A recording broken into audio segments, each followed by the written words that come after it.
السلام علیکم ورحمۃ اللہ وبرکاتہ۔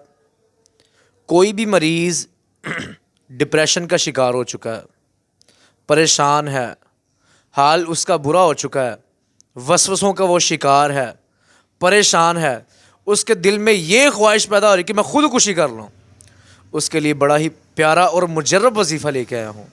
جو بندہ اس وظیفے کو کرے گا اللہ کی توفیق اور رحمت کے ساتھ انشاءاللہ کچھ ہی دنوں میں وہ مایوسی سے نکل جائے گا، پریشانیوں سے نکل جائے گا۔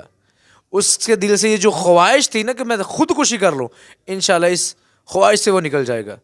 دعا کون سی ہے؟ سورۃ المومنون آیت نمبر ہے 97 اور 98۔ یہاں سے یہ شروع ہوتی ہے، ربی اعوذ بک من ہمزات الشیاطین۔ یہ دعا آپ نے کم سے کم دن میں 100 مرتبہ پڑھنا ہے۔ انشاءاللہ پڑھنے سے ہر طرح کی مایوسی، پریشانی سے انشاءاللہ مکمل